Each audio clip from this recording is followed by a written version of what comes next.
Hello welcome back dear students. आप सभी का एक बार फिर से स्वागत है आपके अपने YouTube channel dedicated to science में।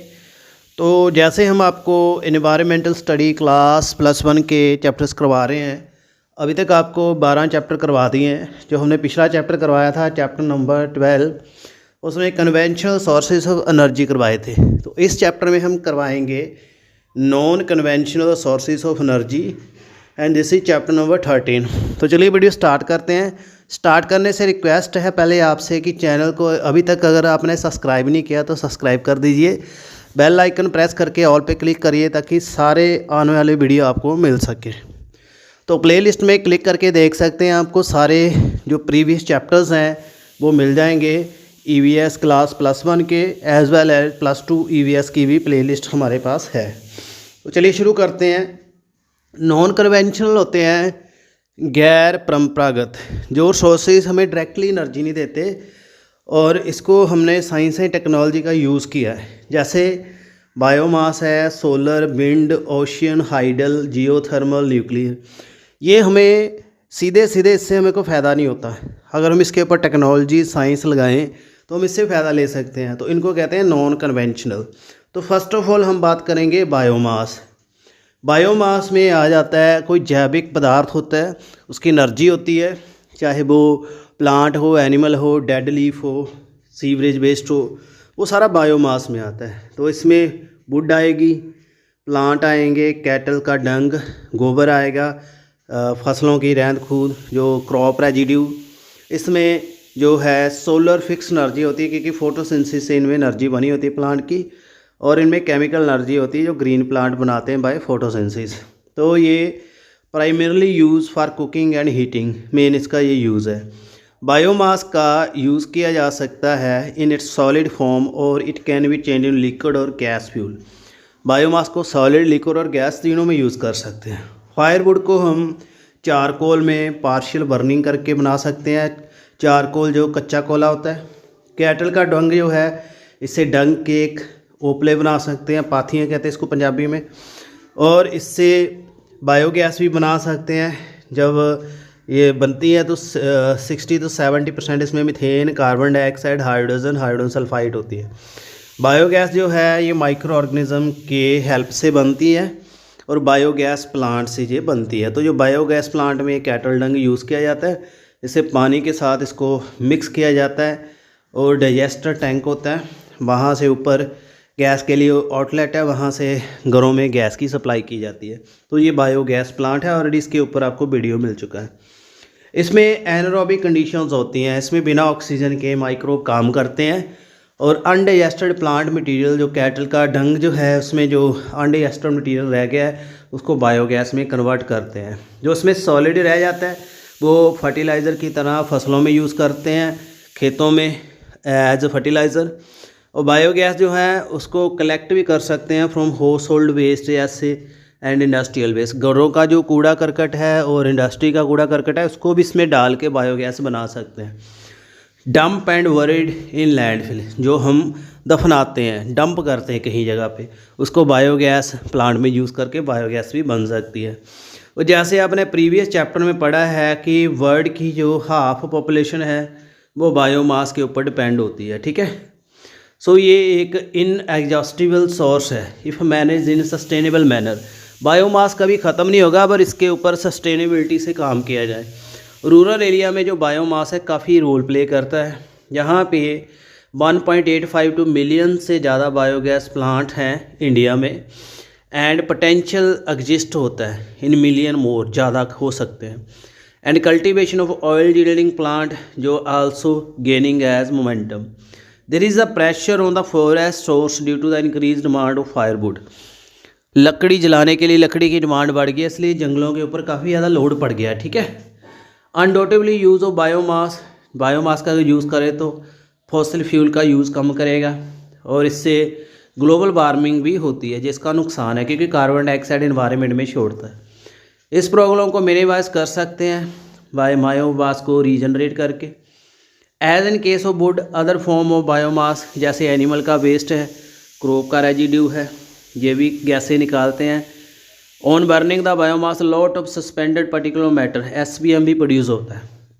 कटिंग ऑफ ट्री और for fire wood also lead the soil erosion.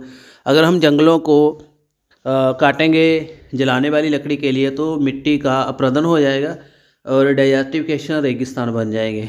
And biomass is burnt in traditional चूल्हा और ओपन फायर और large amount of energy is dissipated into environment. जो पुराने चूल्हों में इसको जलाते थे तो काफ़ी एनर्जी निकल जाती है। Second is the solar energy. Solar most important renewable है, कभी ख़त्म नहीं होगा ये सोलर की एनर्जी। इसकी जो रेडिएशंस हैं उसका हम यूज़ कर सकते हैं। हर साल सोलर रेडिएशन जो है 1500 time as commercial energy consumption in the world ये डिपेंड है। What the problem that unlike fossil fuel and nuclear energy solar energy can not be concentrated in localise area. इसको concentrate करना जो possible नहीं है। It is disperse over the vast surface, जब खिलर के फैल के आती है। In order to harness this energy solar radiation is concentrated और ट्रैप इन स्मॉल एरिया। इसको कंसनट्रेट करना ज़रूरी है। This can be achieved through the passive solar heating और active solar heating. Passive solar heating में बिल्डिंग को गर्म करना। It make the use of green house effect and it is the simplest cheapest and pollution and maintenance free method for harnessing solar energy. ये simple method है। Some radiation जो trapped structural features are incorporated in design of building. Building का design भी ऐसा बनाया होता है वो सोलर एनर्जी को ज़्यादा इंट्रैप करे। These include large sun facing glass. Glass लगाएंगे विंडो के ऊपर शीशे for receiving more solar energy. A few or no north facing window wall and floor of concrete or stone and insulated curtain to reduce the loss of heat during night. तो curtain लगा के रात को जो heat है कमरे में रह गया उसको बाहर ना निकले। So passive solar heating can be done by adding small green house on the building. Building के ऊपर अगर हम ग्रीन हाउस बना लेंगे तो फिर भी काफ़ी ज़्यादा गर्मी रहेगी। Similarly in the solar cooking the trapped heat use for cooking food. सूरजी cooker जो होता है वो हीट से खाना पका देता है। The glass top and the reflector of the solar cooker concentrate solar radiation inside the box. तो इससे सोलर रेडिएशन जो है कंसनट्रेट रहती है। In order to absorb more energy inside of the cooker is blackened and the cooking vessel is place on the metal sheet. Metal sheet के ऊपर रखते हैं for insulation. So active solar heating use for heating water. Active से हम पानी को गर्म कर सकते हैं। इसमें डिज़ाइन हुआ होता है और सोलर एनर्जी ज़्यादा कंसनट्रेट होती है। टिपिकली कलेक्शन डिवाइस इसमें एक कॉइल होती है कॉपर पाइप की fix to the blackened metal base in insulated box. This box covered with the glass absorbed heat is transferred to liquid or air inside the copper pipe. This hot substance is then pumped to the insulated water store. This system installed on the roof of building. This is more expensive than the passive solar. Both these type of solar heating system supply free energy for warming building or heating water on the sunny days. However, at night और the cold cloudy day this supply जो है not available. रात को ये काम बंद हो जाता है क्योंकि सूरज दिन में चढ़ता है। तो सोलर गीज़र वगैरह हो गया या बिल्डिंग को गर्म करना एक्टिव एंड पैसिव यूज़ है। ये आपका देख सकते हैं active solar hot water heating system है। यहाँ पे जो है हीट कलेक्ट करता है ये और हीट लिक्विड हीट हो गया। हॉट वाटर इधर से निकलेगा और कोल्ड वाटर ऊपर से जाएगा। इस तरह पानी गर्म हो जाता है। Solar energy use to produce the electricity by solar thermal electricity generation. Solar thermal electricity generation से हम इससे इलेक्ट्रिसिटी भी पैदा कर सकते हैं। इससे use of computer guided mirror that follow the sun for its optimum radiation. इसे ऑटोमेटिक मिरर लगाते हैं, जहाँ जहाँ सूरज की रेडिएशन रहती है वहाँ जी जाते हैं। इसकी शेप जो है इस तरह की बनाई होती है, ज़्यादा से ज़्यादा वो कंसनट्रेट करे। और इसमें ऑयल फिल्ड पाइप्स होती हैं। ऑयल्ड जो है ये हीट होता है 390 पर और pump through the water storage system. The heat release from the oil change the water into steam. तो स्टीम बन जाती है, टरबाइन घूमती है, बिजली पैदा होती है। In other type of arrangement the solar radiation concentrated व large area of mirror is focus on the boiler mounted at the top of tower. इससे हम ऑयल के जगह पे बॉयलर का भी यूज़ कर सकते हैं, वो बॉयलर जो है पानी को गर्म कर देगा। सो द स्टीम इसमें जो बनती है इससे भी टरबाइन घूमती है। इलेक्ट्रिसिटी जो directly produce from the solar radiation by photovoltaic cell. Direct अगर हम टरबाइन का यूज़ नहीं करना चाहते तो फोटोवोल्टिक सेल जो है उसका यूज़ कर सकते हैं। इसमें सेमीकंडक्टर लगे होते हैं जैसे गैलियम आर्सेनाइड और कैडमियम सल्फाइड। तो व्हेन द सनलाइट इनमें पड़ती है तो ये इलेक्ट्रॉन मिट करते हैं, तो इससे इलेक्ट्रिसिटी बनती है। इसकी बढ़ाने के लिए large number photovoltaic cell couple together to form the solar panel. तो इसको ज़्यादा एनर्जी के लिए हम कपल इकट्ठे जोड़ देते हैं, फोटोवोल्टिक सेल काफ़ी ज़्यादा सोलर पैनल बना देते हैं। सिमिलरली सेवरल जो सोलर पैनल जो है इनको wide together further enhance the generating electricity. और सोलर पैनल काफ़ी ज़्यादा इकट्ठे करके इसकी कैपेसिटी बढ़ा देते हैं और रूफ़ के ऊपर लगाते हैं। ये electrical current produce by photovoltaic cell direct current, और इसको एसी में कन्वर्ट करते हैं by the electronic converter. Solar cell technology has been use in satellite में यूज़ होती रही है, इलेक्ट्रॉनिक वॉचेस में, calculator, solar lantern, street light, water pump. ये क्वाइट प्रॉमिसिंग है, इसमें रिक्वायरमेंट कम है। तो ये आप देख सकते हैं सोलर पैनल, ये काफ़ी आजकल ये ट्रेंडिंग में है चीज़ें। ये किसान भी इसका यूज़ कर रहे हैं क्योंकि बिजली काफ़ी महंगी हो गई है। इसका अल्टरनेटिव है सोलर पैनल लगा सकते हैं। So all these different type of method for harnessing the solar energy are being used in the different country. Effort are being made to develop more efficient and less expensive technology. आगे से आगे technology सस्ती बना रहे हैं और अच्छी बनाने की कोशिश कर रहे हैं। तो ये इंडिया जो है थर्ड लार्जेस्ट प्रोड्यूसर है सोलर सेल का एंड मॉड्यूल का। More than 80 different industrial companies हैं इनमें इन चीज़ों को बनाने के लिए। The arid land in the desert Rajasthan offer a great scope of harnessing solar energy. Rajasthan का जो मरुस्थल है वो एक काफ़ी अच्छा एरिया, वहाँ पे ये लगा सकते हैं। 300 mega volt research and development cum demonstration project Jodhpur in Rajasthan में लगा हुआ है, सैंक्शन हो गया है। 200 kilowatt partial grid interactive solar photovoltaic project has been commissioned in Uttar Pradesh. तो आगे से आगे ये हो रहे हैं। तो इंडिया को और आगे इनमें इंस्टॉलेशन करनी चाहिए क्योंकि इंडिया में काफ़ी ज़्यादा गर्मी पड़ती है। Wind energy, warming of the atmosphere bye solar radiation cause the movement of air. Solar की रेडिएशन जब हवा पे पड़ती है, हवा गर्म होती है तो उससे विंड निकलती है, गर्म हवा ऊपर उठती है, नीचे ठंडी हवा आती है, ऐसे सर्कुलेशन बनता है। इससे भी एनर्जी बन सकती है विंड मिल को प्रोड्यूस करके। एंड विंड एनर्जी जो 16th सेंचुरी से यूज़ हो रही है। विंड मिल जो है इससे मूवेबल ब्लेड होते हैं, एक पोल और टावल के ऊपर माउंटेड होते हैं। तो ये ब्लेड इसके मूव करते हैं, इससे जो टरबाइन घूमती है और इससे एनर्जी निकलती है जनरेटर से। और rotation of the blade drive the coil of generator to produce electricity. तो electricity producing wind machine are known as the wind turbine. इनको विंड टरबाइन कहते हैं और इसको विंड फार्म भी कहते हैं, ज़्यादा इकट्ठे लगा सकते हैं। आइडल विंड स्पीड जो है 8.23 मीटर होती है हर सेकंड में, ये टरबाइन को घुमा सकती है। Wind farm can be erected in area having such favourable wind condition. वहाँ लगा सकते हैं जहाँ पे हवाएं चलती हैं। अंडर ऑप्टिमल विंड कंडीशन 45% जो है इसको अचीव कर सकते हैं। गुजरात, तमिलनाडु लीडिंग स्टेट्स हैं इसमें विंड एनर्जी के लिए।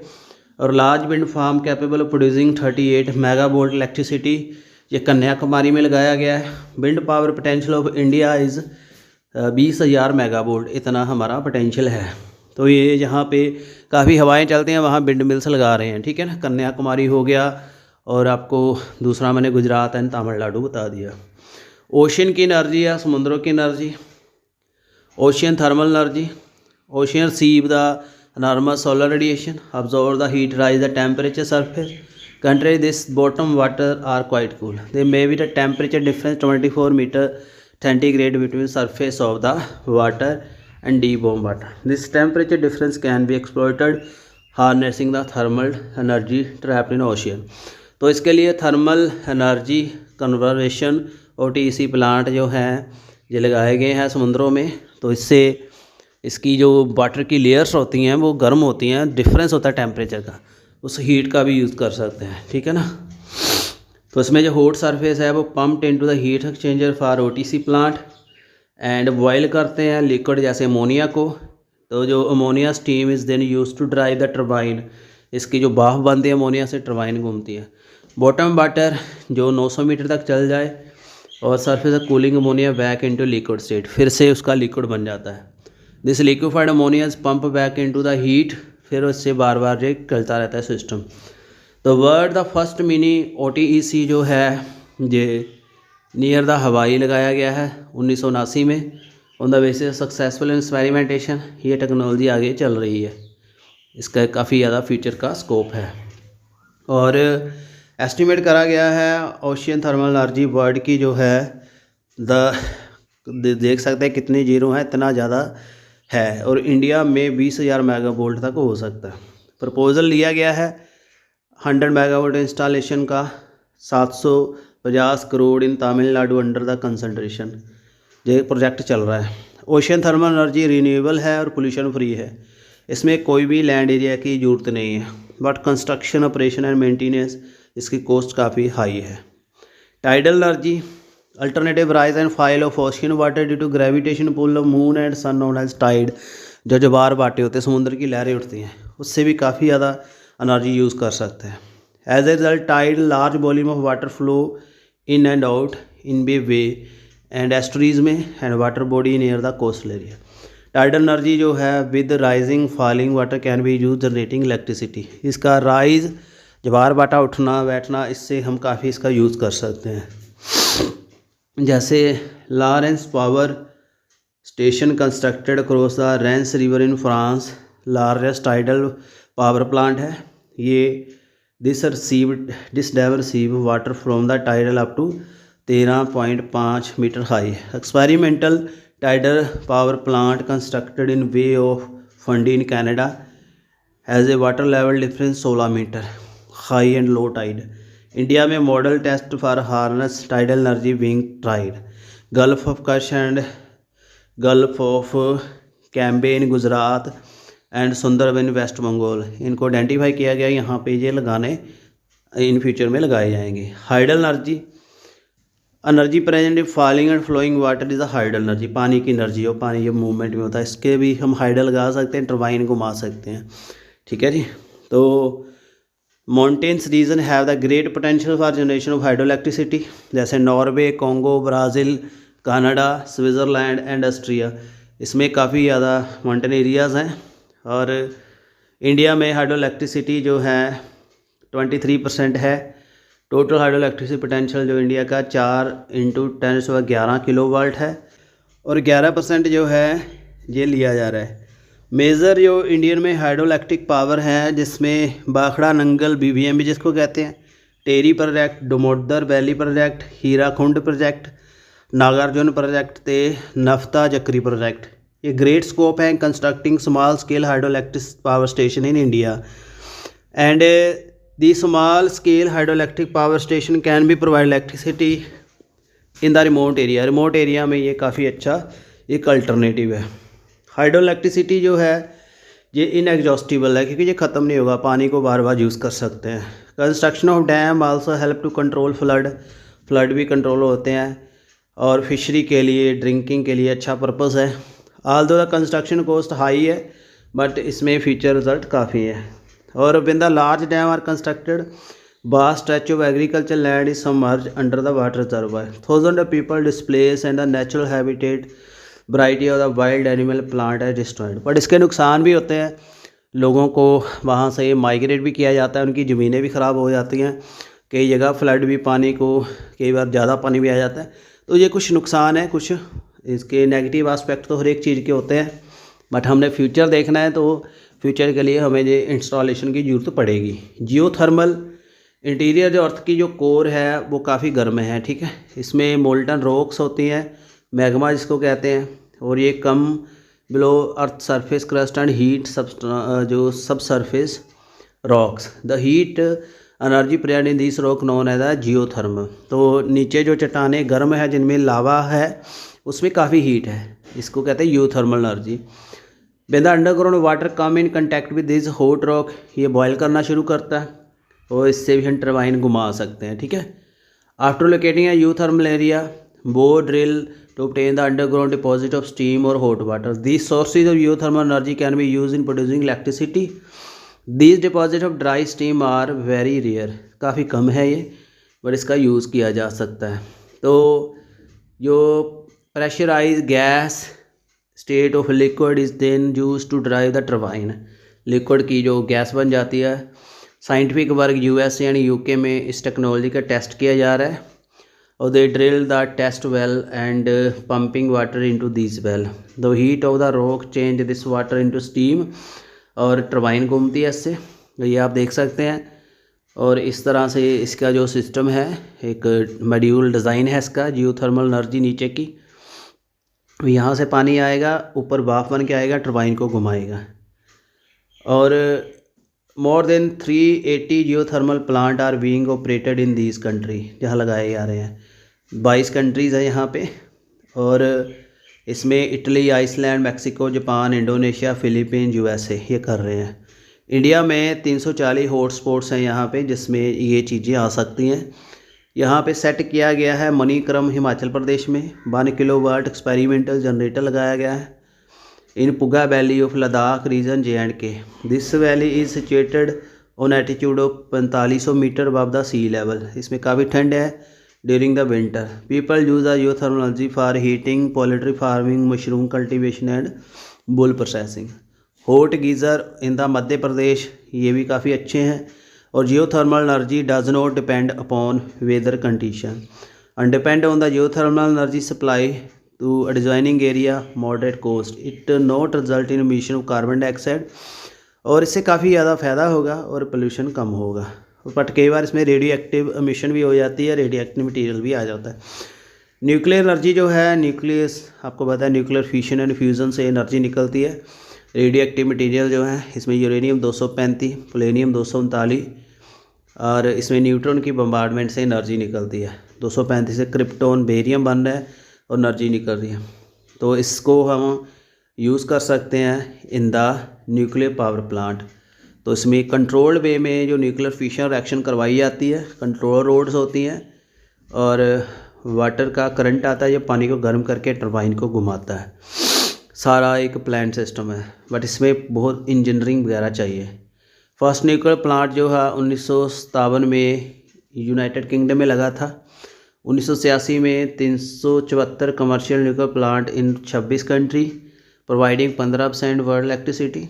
और इसमें USA, जापान, फ्रांस, कनाडा और Soviet Union, West Germany. Carbon oil nuclear disaster 1986 में हुआ था, काफ़ी लोग वहाँ मर गए थे। Since then number of the countries have been abandoned, कई लोगों ने इसको लगाना इसे मना कर दिया है। तारापुर एटॉमिक पावर महाराष्ट्र में लगा है और 1969 में ये हमारा फर्स्ट है। 3 अदर है यहाँ पे, जैसे राजस्थान में है atomic power plant, Narora atomic plant in Uttar Pradesh, Chennai atomic power plant in Tamil Nadu. Total power generation इसकी 2005 मिली मेगावोल्ट है और 3% टोटल इलेक्ट्रिसिटी इंडिया की ये कवर करता है। यूरेनियम कोर जो है आर फाउंड इन झारखंड में, Andhra Pradesh, Rajasthan and Himalayan reason में यूरेनियम काफ़ी मिलता है, कच्ची धात और मिलती है और इससे यूरेनियम हम निकाल सकते हैं। और आंध्र प्रदेश में ये न्यूक्लियर फ्यूल कम्प्लेक्स है। Heavy water use in coolant की तरह यूज़ करते हैं। हैवी वाटर प्लांट है कोटा राजस्थान, बड़ौदा गुजरात एंड टूटिकोरिन, थल एंड तलचर में। Unlike fossil fuel, nuclear reaction does not mean air pollution. इससे एयर पोल्यूशन, कार्बन डाइऑक्साइड नहीं होती। न्यूक्लियर एनर्जी काफ़ी एनर्जी होती है। स्मॉल पैलेट ऑफ यूरेनियम काफ़ी ज़्यादा एनर्जी दे देता है। ऑल दो न्यूक्लियर एक्सीडेंट भी हो जाते हैं, बट इसमें काफ़ी डेंजरस हो सकता है। तो nuclear power plant radioactive waste मिलता है, डेंजरस होता है हेल्थ और एनवायरनमेंट के लिए। इससे जेनेटिक डिसऑर्डर भी होते हैं। इसमें एप्रोप्रिएट इसकी स्टोरेज करनी ज़रूरी है। और नीड इसकी क्यों है प्रमोशन के लिए, क्योंकि हमारे जो ट्रेडिशनल सोर्सेज हैं वो ख़त्म हो रहे हैं, जो फॉसिल फ्यूल्स हैं, इसलिए हमें मूव ऑन करना पड़ेगा नॉन कन्वेंशनल सोर्सेज के लिए, क्योंकि नॉन रिन्यूएबल सोर्सेज हैं। ट्रेडिशनल डीजल, पेट्रोल, कोल, गैसोलीन ये ख़त्म हो जाएंगे, तो इसलिए हमें इनके ऊपर मूव करना पड़ेगा, तभी हम सस्टेनेबिलिटी एनवायरनमेंट की करवा सकते हैं। तो ये था आज का चैप्टर। मुझे उम्मीद है आपको अच्छे से समझ आ गया होगा और नेक्स्ट वीडियो में आपको चैप्टर नंबर 14 करवाएंगे, कंजर्वेशन ऑफ एनर्जी। तब तक के लिए चैनल के साथ बने रहिएगा। और फिर भी अगर किसी पॉइंट में आपको डाउट है तो यू कैन पुट कमेंट। और मैंने लाइन टू लाइन चीज़ें स्किप की हैं क्योंकि काफ़ी चीज़ें आप ऑलरेडी जानते हो। अगर फिर भी आपको किसी लाइन में डाउट है तो आप पूछ सकते हैं, व्हाट्सएप पे स्क्रीनशॉट सेंड कर सकते हैं, वीडियो के नीचे कमेंट कर सकते हैं। तो ज़्यादा से ज़्यादा लाइक करवाइए, शेयर करवाइए, ताकि विद और मोटिवेशन हम आपको अच्छा कंटेंट और दे सकें। Thank you and have a nice day.